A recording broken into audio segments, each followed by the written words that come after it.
4월의 성품 충성입니다. 시대를 거스르는 한결같은 삶, 충성, 이렇게 제가 설명을 드려봅니다. 충성, 오늘 이 시대는 참 부담스러워하는 단어입니다. 왜냐하면 오늘 이 시대는 쉽게 바꾸는 시대입니다. 뭐든지 쉽게 시작하고 쉽게 바꾸고 쉽게 포기합니다. 또 심지어 아주 빨리 바꾸고 뭔가를 변화를 시도하는 것을 똑똑하다 생각하고 잘한다고 생각하는 시대죠. 그런데 성경도 그리고 우리의 실제적 삶에도 정말 필요한 사람은 끝까지 지키고 끝까지 견디고 끝까지 변함없는 한결같은 삶을 살아가는 사람, 그가 우리에게 참 소중하고 하나님께도 꼭 필요한 사람입니다. 그러므로 하나님이 찾으시는 사람은 똑똑한 사람, 잘난 사람, 능력 있는 사람, 화려한 사람, 그런 사람이 아니고 바로 신실한 사람을 찾으신다 하는 것입니다. 오늘 제가 많이 반복해서 드릴 내용이기도 합니다마는 하나님은 우리의 어떤 능력, 우리의 재능 이런 거 보시는 거 아니에요. 왜냐하면 그 모든 것은 하나님이 우리에게 주시는 것이니까요. 하나님이 주셨는데 그걸 하나님이 다시 찾으실 일은 없는 거죠. 그럼 하나님은 뭘 찾으시는가? 우리의 마음의 중심을 보기 원하시고 우리의 마음의 중심이 하나님을 향하여 있는지 찾으신다 하는 것입니다. 유진 피터슨이라는 영성학자는 이렇게 이야기합니다. 신앙은 순간의 열심이 아니라 오래 순종하는 길이다. 그러니까 순간은 누구나 열심을 낼 수 있는 거예요. 은혜 받아서 내가 한번 해보자. 그렇게 한번 살아보자. 누구나 그렇게 열심을 낼 수 있는데 진짜 신앙은 오래도록 순종하고 계속해서 순종의 발걸음을 한 방향으로 옮겨가는 긴 순종의 여정이 진짜 신앙인 거예요. 그 과정 속에 우리는 흔들리는 순간도 있죠. 비틀거릴 때도 있습니다. 우리가 가진 믿음이, 우리가 가진 답이 전혀 답이 아닌 것처럼 보여지는 우리의 믿음이 아무짝에도 쓸모없는 것처럼 느껴지는 순간이 찾아옵니다. 이해도 안 되고요. 용납도 안 되고요. 내가 믿는다는 게 참 어리석어 보이고 바보 같아 보이는 그 순간이 우리에게 얼마든지 찾아오는데 그 순간에도 우리가 변함없이 믿음의 선택을 하고 믿음의 길을 걸어가는 것, 그래서 그 순종의 발걸음을 비틀거리고 흔들리는 중에도 옮겨가는 것, 이것이 진짜 믿음이라는 것을 성경은 우리에게 말씀하고 있는 것이죠. 오늘 말씀에 이렇게 이야기합니다. 충성된 사람은 그를 보낸 이에게 뭐와 같다고요? 얼음 냉수 같아서. 물론 차가운 음료를 싫어하시는 분은 별로 마음에 감동이 안 올 수도 있겠지만 그를 보낸 이에게 뜨거운 물과 같아서 그렇게 해석하셔도 되겠죠. 그러나 적어도 오늘 이 본문 속에서 말하는 것은 너무나도 힘겹고 무거운 그 삶의 자리에서 정말 속을 시원하게 하는 얼음 냉수 한 잔을 들이키듯이 그 충성된 사람은 하나님의 마음에 그런 마음을 시원케 하는 사람이고 그 사람이 있는 가정은 어떤 어려움도 이기고 살게 되는 줄로 믿습니다. 그 사람이 있는 교회는 비바람이 치고 어려운 일이 닥쳐도 견디고 버티고 이겨내는 거예요. 우리 자녀들 마찬가지입니다. 여러분이 학업 중에 또 취업을 준비하고 직장 생활을 하고 가정을 일구어서 살아가는 그 모든 시간 속에 여러분이 충성된 사람이 된다면 여러분의 가정과 여러분의 삶의 자리와 일터와 여러분이 속해 있는 어떤 곳에서든 하나님과 다른 누군가에게 유익함이 될 수 있는 그런 삶을 살게 될 것입니다.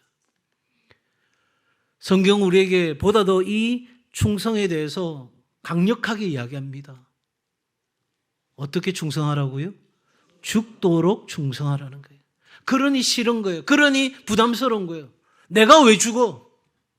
내가 왜 희생해야 돼? 내가 왜 손해봐야 돼? 내가 왜 수치를 당해야 돼? 나 그러고 싶지 않아. 우리에게 당연한 마음이 듭니다. 그런데 우리가 죽기까지 충성하기로 결정하는 이유는 뒤에 나오겠지만 우리를 그렇게 사랑한 분이 있기 때문입니다. 저와 오늘 여러분이 이 자리에 있는 것은 그냥 온 것이 아니고 우리의 결심으로 되어진 일이 아니고 어쩌다 보니 이 아침에 이 자리에 있는 것이 아니고 우리를 위하여 죽기까지 희생하신 그 한 분의 너무나도 뜨거운 사랑이 우리로 하여금 오늘 이 자리에 있게 하신 것입니다. 그러므로 우리가 이 자리에서 죽기까지 충성하는 건 마땅한데 우리가 그렇게 충성하게 되면 우리에게 생명의 면류관을, 영광의 면류관을, 기쁨의 면류관을 하나님이 우리에게 주신다는 거예요. 저 왕관이 저와 여러분의 차지가 될 수 있는 거예요. 여러분의 욕심을 부추기려는 것이 아니라 여러분 이 상급은 받아야 돼요. 왜냐하면 이 상급은 있다가 없어지는 것이 아니고 영원한 것이니까.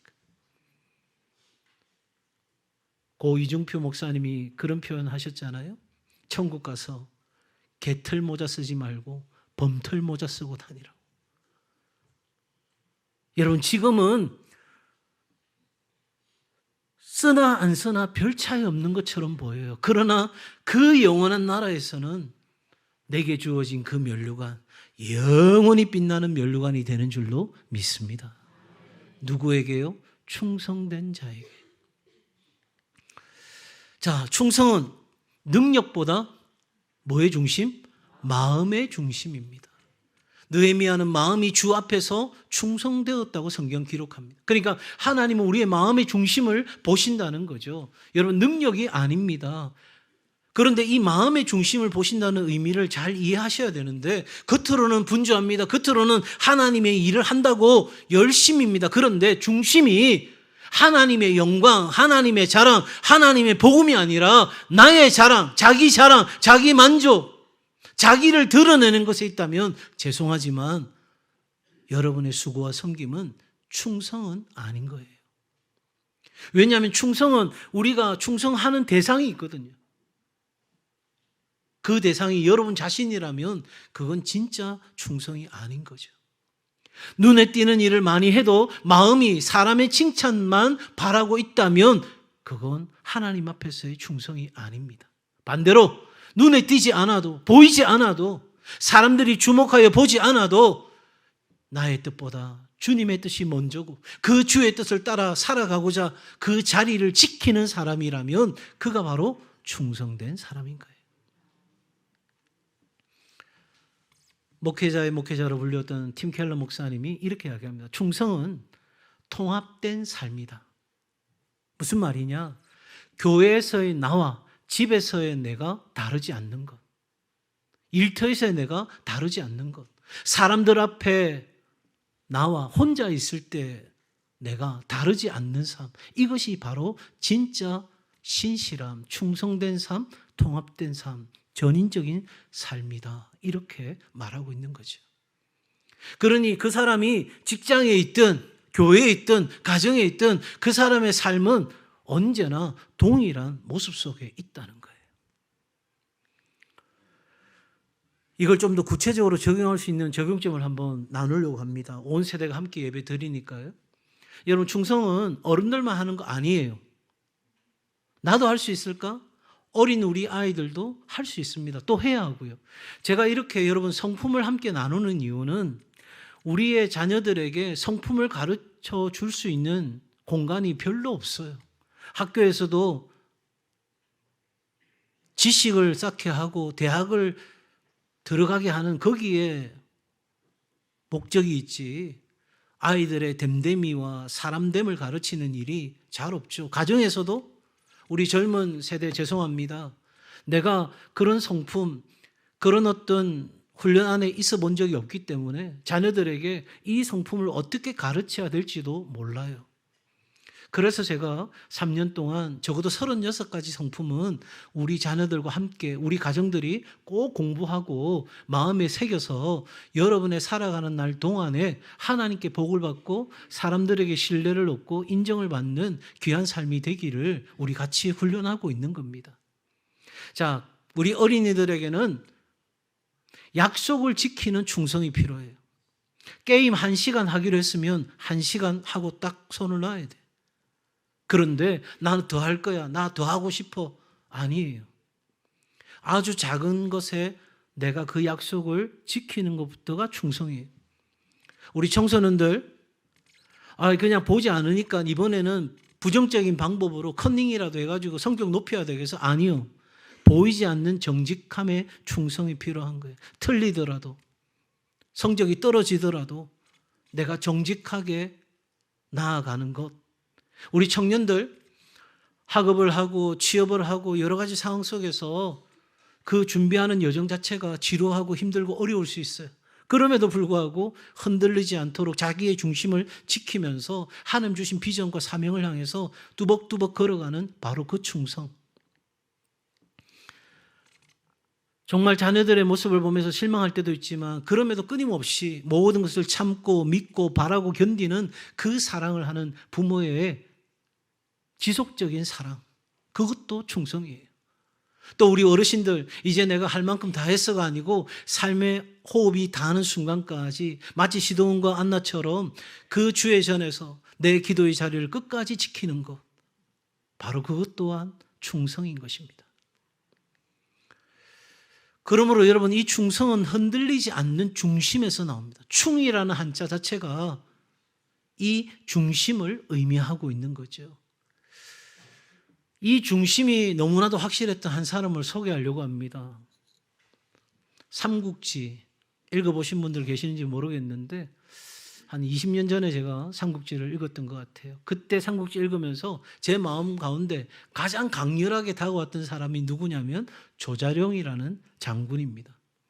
상산조운으로 여러분 후한말의 인물이기도 하고 삼국시대 촉한의 무장이기도 합니다. 실제 역사의 인물입니다. 다만 삼국지 소설에서 좀 과장된 부분도 있지만 그런데 중요한 것은 이 조자룡을 통해서 충성이라는 것이 뭔가를 우리가 생각할 수 있는데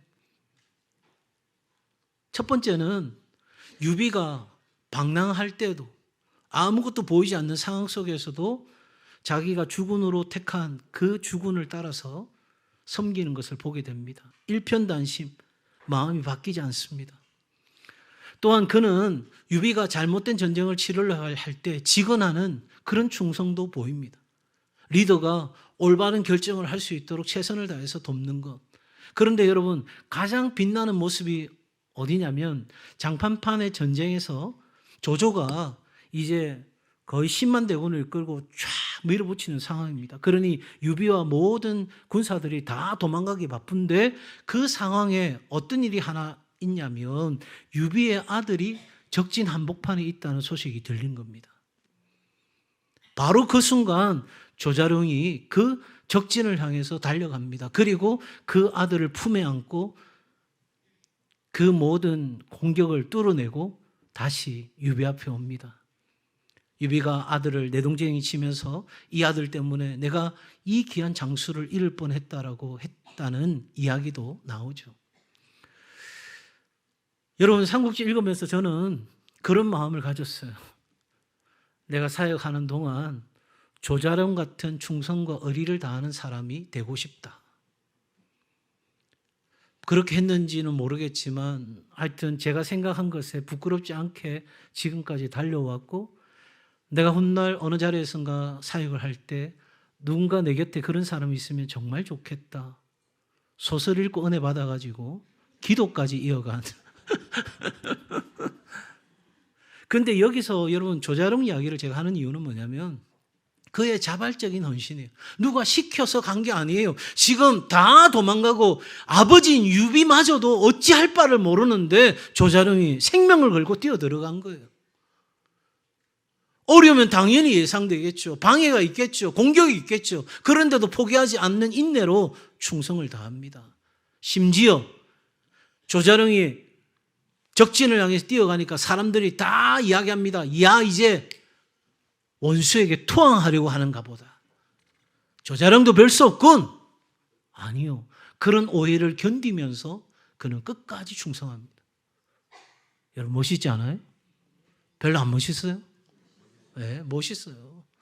그렇다고 오늘 삼국지 다 사서 읽지 마시고 성경을 읽으세요. 성경을.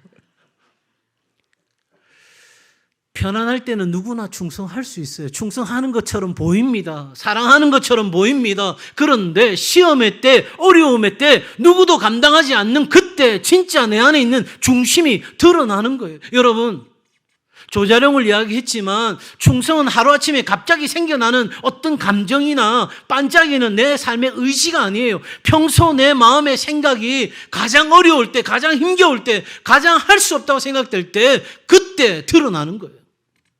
그러니 평소에 내 삶의 중심이 어디에 있느냐 중요한 거예요. 여러분, 우리는 맹목적인 충성을 하자는 이야기가 아니에요.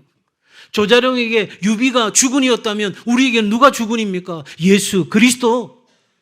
그 조자룡 품에 안긴 그 아들이 뭡니까? 우리에게 주신 사명. 우리가 끝까지 모든 어려움과 고통과 도전 속에서도 견디고 버티고 이겨내야 될 우리의 사명을 그렇게 부둥켜 안고 가는 내가 일상의 삶에서 진정한 마음의 중심의 충성이 내 안에 있느냐를 우리는 그 이야기 속에서도 생각해 보자 하는 것입니다. 충성은 작은 일에서 시작됩니다. 하나님은 큰 무대보다 작은 순종을 먼저 보시는 거예요. 누가복음 16장에 보면 작은 것에 충성된 자에게 하나님께서 큰 것을 맡기시는 거예요.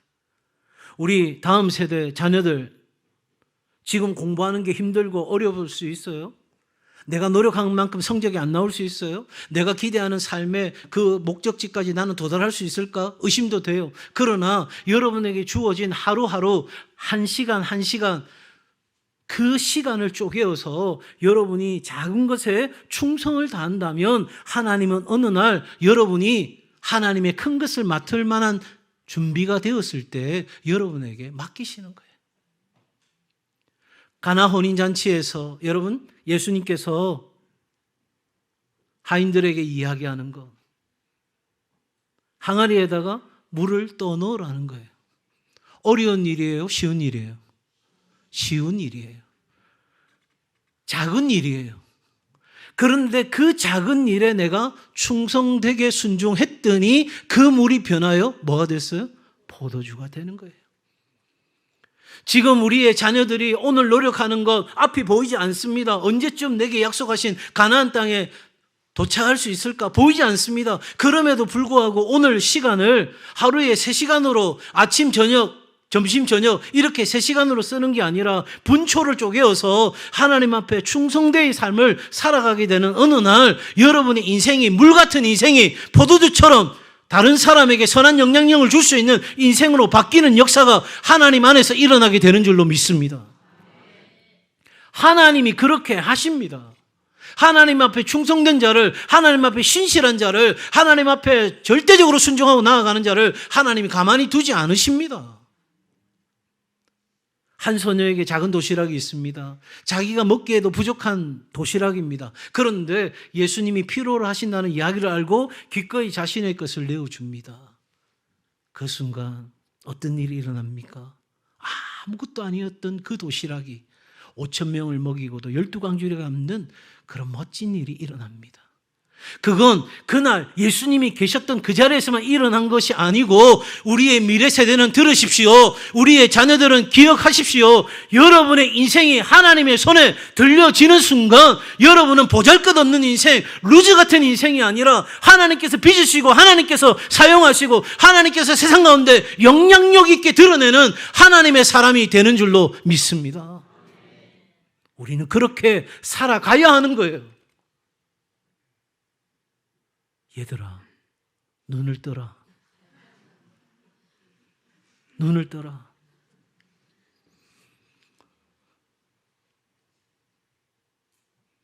적어도 여러분, 하나님이 보시는 충성은 영향력의 크기보다 청지기성입니다. 다시 말하면 내가 얼마나 사람들을 흔들었는가, 얼마나 내가 많은 일을 했느냐, 그게 아니고 내게 맡겨진 일, 그 일에 내가 얼마나 신실하게 했는가. 찬양팀에서 드럼을 치는 일, 기타를 치는 일, 앞에서 찬양하는 일, 그 일에 내가 얼마나 성실하게 최선을 다해서 내 마음과 내 모든 것을 쏟아 부었는가. 하나님은 그걸 보기 원하시는 거예요. 여러분에게 BTS와 함께 공연하는 자리가 주어지면 할 수 있을까요? 나한테 그런 자리만 줘봐라 내가 하지. 아니요. 오늘의 연습이 없다면 그 기회가 왔을 때 아무것도 할 수 없는 거예요. 그러나 오늘의 준비가 되어 있는 사람은 기회가 왔을 때 그 기회를 잡는 거예요. 기회는 거북이처럼 왔다가 토끼처럼 가는 거예요. 언제쯤 그런 기회가 내게 올까? 거북이처럼 느릿느릿하게 오지만 준비된 사람은 어느 날 기회가 왔을 때 딱 붙들고 그 기회를 가지고 놀라운 일을 하게 되는 거예요. 작은 순종의 실천, 작은 일이 뭔가? 1번, 시간 약속을 지키는 거예요. 약속을 했으면 그 시간 지키는 거예요. 찬양팀 연습하기로 했으면 그 시간을 지키는 거예요. 왜? 그 시간에 가지 않으면 다른 친구들이 연습할 수 없으니까.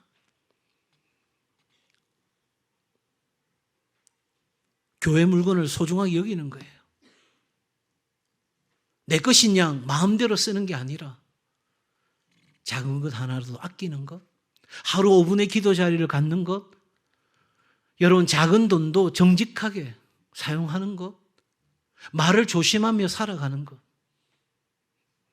최근에 읽었던 컬럼에 제 마음에 도전이 되는 게 있었어요.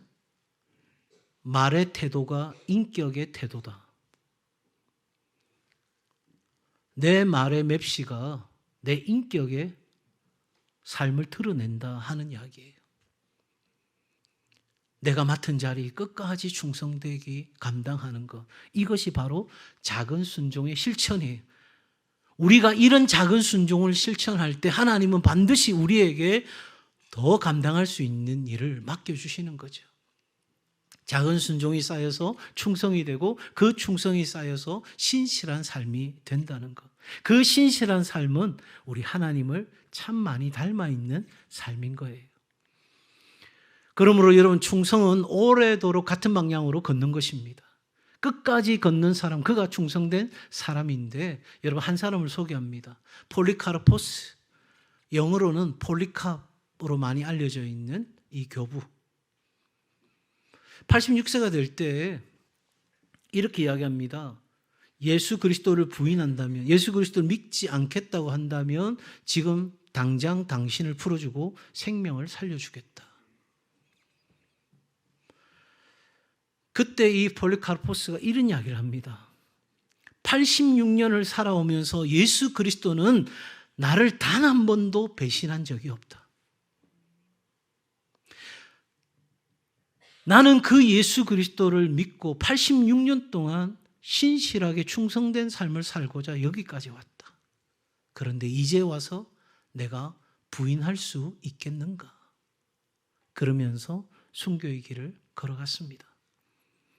순교한 것도 놀라운 일이지만 여러분 86년을 한결같이 나를 사랑하신 그 사랑 때문에 나도 하나님 앞에 충성되이 신실하게 살아가는 삶을 살았던 그 한 사람, 믿음의 사람의 여정은 우리에게 큰 울림이 있는 거잖아요. 한 번의 감동이 아니라 오래 쌓이는 삶, 반복되는 자리를 지키는 사랑, 바로 그것이 충성입니다. 충성은 남의 것에서도 드러납니다. 남의 것 보이지 않는 자리에서도 이 충성은 드러나는 거죠. 앞서도 말씀드린 것처럼 교회 물건도 소중히 여기고 공동체 시간도 존중하지만 여러분 보이지 않는 섬김, 누가 알아주지 않아도 기꺼이 내가 섬기는 거예요. 제가 지금까지 목회하면서 참 많은 분들 만났고 많은 감동도 받았는데 그분은 제가 잊을 수가 없어요. 제가 행정목사로 교회 사역을 하다 보니 저녁 늦은 시간에도 교회를 돌아보는 일들이 종종 있었습니다. 근데 화장실에서 뭐가 따그닥따그 소리가 나는 거예요. 야, 이것도 애들이 들어와서 장난치나? 그리고 가보니까 집사님 한 분이 화장실 청소를 혼자 하고 계시는 거예요. 그 교회 크기는 한 저희 교회 2-3배 정도 되겠죠. 훨씬 더 크죠. 아니 집사님 지금 뭐 하시는 거예요? 목사님 아무에게도 말하지 말아주세요. 제가 식당에서 일하고 그릇 정리하고 그렇게 허드렛 일 하고 나면 9시 이후가 제 시간인데 제가 다른 봉사는 못해도 이 화장실 청소라도 제가 담당하고 싶어서 이렇게 하고 있습니다. 근데 불도 안 켜놨어. 집사님 불이라도 켜고 하시죠. 아니요, 목사님 다 보입니다. 여러분 보고 오늘 저녁부터 불도 켜지 말고 화장실 청소하라는 이야기가 아니고 그 집사님의 마음이 고스란히 느껴지는 거예요. 왜냐하면 우리 어머니가 식당에서 일하고 밤새도록 그 설거지하고 오면 몸이 퉁퉁 부어가지고 그랬던 나를 지켜보던 제가 그 집사님이 얼마나 힘들게 오늘을 살아가는지 알 수 있기에 저절로 마음에 감동이 되고 고개가 숙여지는 거예요. 여러분, 목감사라는 말이 있습니다. 목사를 감동시키는 사람. 여러분, 목사가 감동하는 게 중요한 게 아니고 하나님이 얼마나 기뻐하시겠어요. 딸아, 내가 너 수고를 알았어. 너의 헌신을 내가 보았어. 마치 아브라함이 그 모리아산에서 이삭을 바치려 할 때에 아브라함아, 내가 아브라함의 믿음을 보았다. 이제 아브라함의 믿음이 내 앞에서 증명되었다. 말씀하시는 것처럼 저는 그날 그 집사님을 향한 하나님의 마음이 그와 같다는 생각이 들어 손을 붙들고 기도했습니다. 제가 그 교회를 떠나오기까지 그 집사님의 수고는 멈추지 않았습니다. 다른 사람들을 위해서 준비하고 정리하는 것. 존 스토트 목사님은 이렇게 이야기합니다. 그리스도인은 진리에 대해 가벼워지면 안 된다. 사실이 확인되지 않은 말을 쉽게 전하고 틀려도 대수롭지 않게 여기고 진실보다 내 편에 유리한 말을 선택하는 것은 충성의 길이 아니다. 오늘 이 시대는 진실을 가볍게 여기는 시대입니다. 그래서 팩트 체크라는 말이 나오잖아요. 사실이 아닌데 사실인 것처럼 사람들에게 이야기하고 그게 틀렸음에도 불구하고 용서를 구하거나 잘못되었다고 수정하지도 않은 채 그냥 그렇게 우리는 살아가는, 충성과는 참 거리가 먼 삶을 살아가고 있죠. 기억하십시오. 하나님은 성공을 요구하시는 것이 아니고 하나님은 충성을 요구하신다는 것. 결과보다 방향, 생각보다 태도, 열매보다 헌신을, 우리 마음 중심을 하나님이 보십니다. 여러분, 내 꿈은 엄청나게 커요.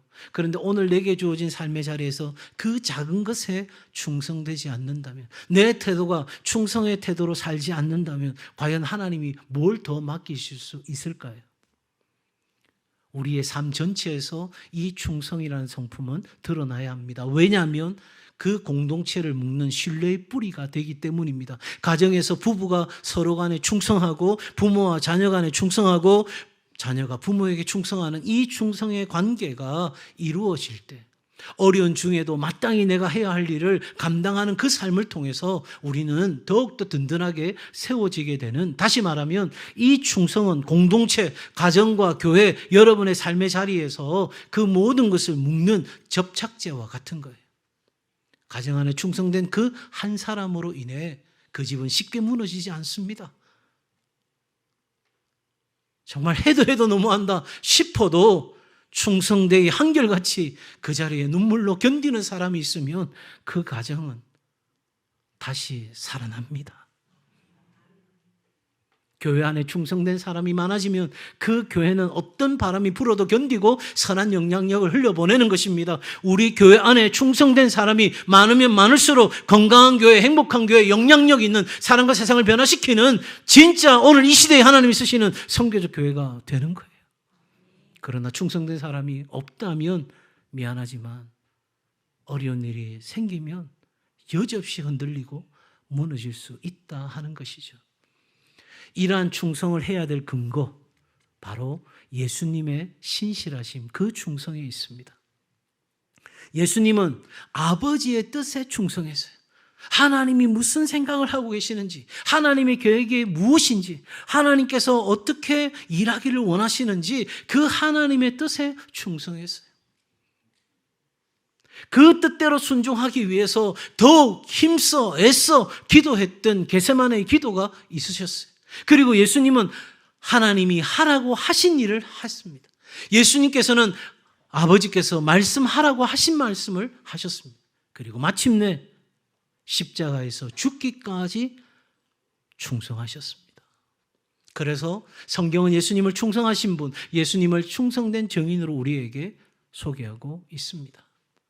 여러분, 우리가 예수님을 믿는다면, 예수님을 따라간다면 이 예수님의 충성을 본받아 살아가는 것이 마땅한데, 여러분, 우리에게 놀라운 기쁜 소식이 있어요. 그건 뭐냐면 우리가 먼저 충성한 게 아니라 예수님이 먼저 우리에게 충성하시고 우리에게 신실하신 거예요. 우리는 믿지 않았습니다. 우리는 원망했습니다. 우리는 불평했고요. 우리는 흔들렸고요. 우리는 변했고요. 우리는 따라가지 않았습니다. 그럼에도 불구하고 하나님의 잊지 않는 사랑, 보이지 않는 사랑, 끝까지 우리를 붙드는 그 사랑이 우리 안에 여전히 살아 역사하는 하나님의 충성과 신실함이 우리 가운데 드러난 것입니다. 그분으로 말미암아 우리가 구원을 받은 것입니다.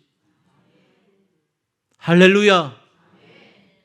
예수님이 먼저 우리에게 충성하셨고, 주님 우리를 포기치 않으셨고, 우리를 끝까지 사랑하셨기에 우리는 변해도 주님 변하지 않았기에 오늘 이 자리에 저와 여러분이 있는 것이죠. 우리의 충성이 탁월해서가 아니고 예수님의 신실하심이 완전하시기에 우리는 오늘도 구원받은 하나님의 자녀로 살아가게 되는 줄 믿습니다. 결론입니다.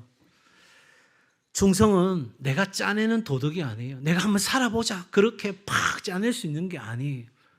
예수님께 붙들린 사람, 예수님의 사랑을 경험한 사람, 예수님의 사랑 안에 살아가고자 하는 사람이 맺게 되는 성령의 열매인 거예요. 4월 우리 가족, 우리 교회 작은 충성으로 신뢰를 쌓고 하나님께 영광 돌리는 은혜가 있기를 주의 이름으로 축복합니다. 5가지 질문을 드려봅니다. 첫 번째, 하나님보다 사람의 평가를, 사람의 인정을, 사람의 칭찬을 더 의식하고 있지는 않는가? 하나님이 어떻게 생각하시는지는 별 생각 없이 사람들 앞에 좋은 사람이다, 그렇게 인사 들으려고 내가 어떤 선택을 하고 있지는 않는가? 내가 가볍게 여긴 순종은 없는가? 가정에서 회복해야 될 신실함은 무엇인가? 공동체에서 내가 다시 붙들어야 될 책임은 무엇인가?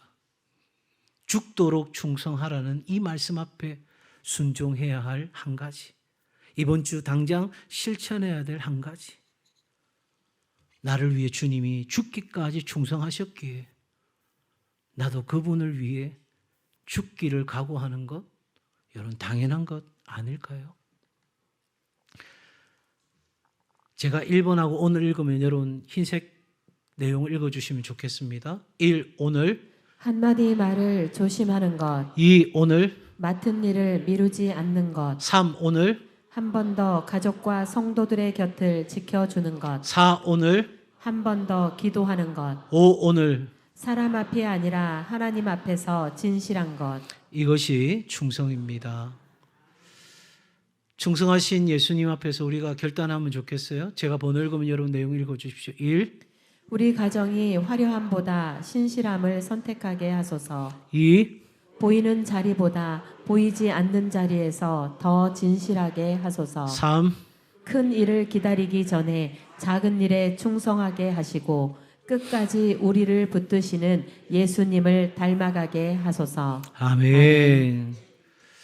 오늘 함께해 주신 우리 미래세대 자녀들 참 고맙고, 여러분들이 주보에 있는 성품의 정의와 또 그리고 결심에 대해서 읽어보시고 또 부모님들과 함께 꼭 성품에 대해서 이야기 나누시고 여러분의 삶에 적용하는 귀한 은혜가 있기를 바랍니다.